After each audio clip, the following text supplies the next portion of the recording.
Jadi untuk maklumat tuan-tuan semua, para media, kejayaan Jabatan Siasatan Jenayah Narkotik Kediaman telah merampas daerah jenis sabu bernilai RM11 juta, di mana tadi saya sudah maklum.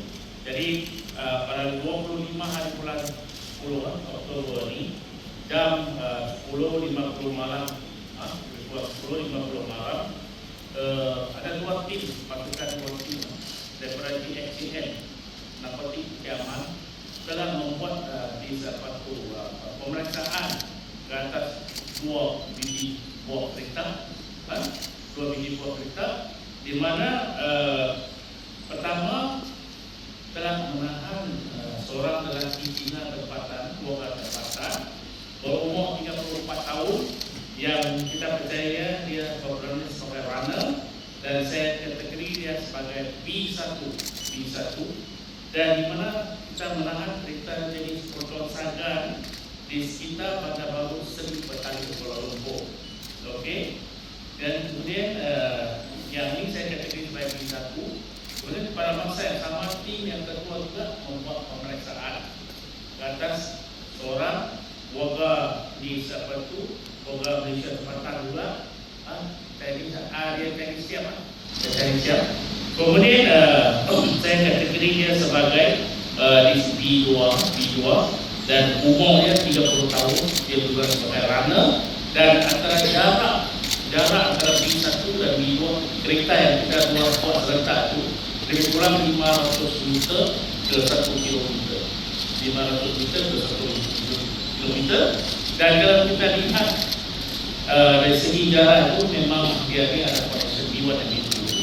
Kemudian kedua-dua B1 dan B2 dibawa oleh tim DXCN Kediaman ke sebuah rumah double story, rumah yang sama, dan kemudian bila masuk ke dalam itu, di bawah rumah tersebut, di belakang rumah tersebut yang kita dulu dia digunakan untuk pakai itu, dan telah berjumpa jenis dana yang kita sakti sebagai satu dengan anggaran berat 39,5 kg. Jadi ini yang kita dapat dengan dua alat terima. Okey, dapat kan? Baik. Jadi di sini kalau kita percaya kalau dengan jenis darah yang dirampas itu dengan nilai RM11 juta, dia boleh digunakan pakai, boleh digunakan oleh seramai 1,65 juta penagih darah. 1,65. Kalau terlepas itu boleh digunakan pakai oleh 1,65 juta penagih darah. Dapat. Dan tindakan juga kita ambil di bawah akta dadah bahaya merujuk akan ada 1988, dan kita juga membuat sitaan kata dua kereta tersebut tamat tersebut, satu untuk proton saja, satu untuk Hyundai Sonata yang dengan barang emas yang ada itu ringgit Malaysia 10.270. Jadi untuk maklumat jumlah keseluruhan di mana saya maklum tadi pada awal adalah RM11 juta. Anggaran pasaran RM ringgit Malaysia 11 juta. Dadah kita dapat campur dengan sitaan kita dan juga kereta dengan barang emas.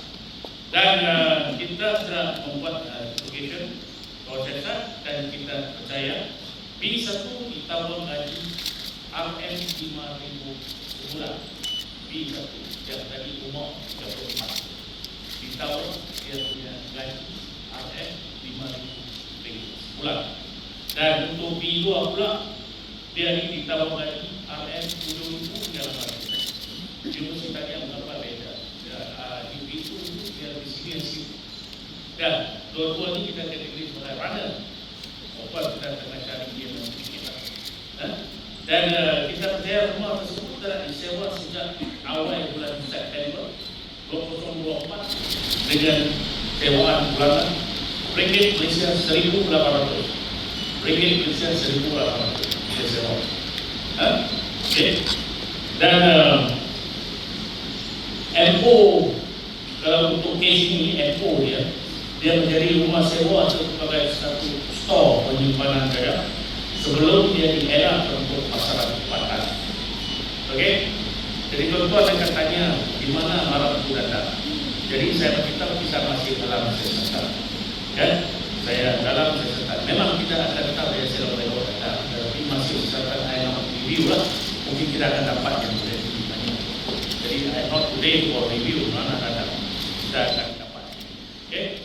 Dan kes PDK ini dia juga aktif awal tahun 2020. Dia sewa semua awal September. Dia aktif awal 2020. Okay? Dia beda sini. Dan kes ini di mana Dr. Sri Mato kita siasat di bawah tertinai di bawah tanda berbahaya 19 dan menurut suspek Iman selama 20 hari daripada 26 kita start dan akan berakhir pada 1 November 2024. Okay? Dan sekarang kan urine kita buat dua kita dua negatif urine dua negatif. Baik, untuk saya makan rekod lampau, selalu saya cakap rekod lampau dia mampu juga rekod jenayah dan rekod dan naik lagi kesalahan. Kalau kita tak rekod jenayah, naikkan jenayah kan, rekod lampau kita akan memakai rekod lampau, previous rekod dia akan masuk jenayah dan kesalahan.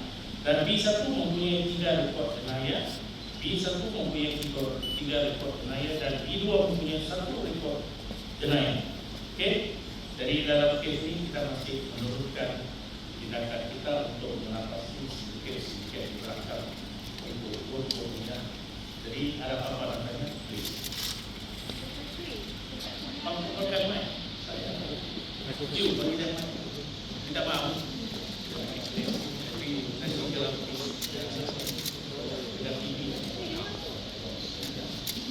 Bagi dia mai. Bagi dia.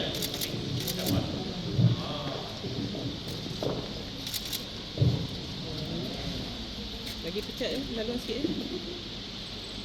Jadi dalam dunia rekod pun ini sangat okey. Sejak kedatangan ini banyak pasal data yang dibuat oleh SDN. Adakah stok-stok data ini dibawa masuk daripada luar negara kita atau sememangnya sedia ada di dalam negara?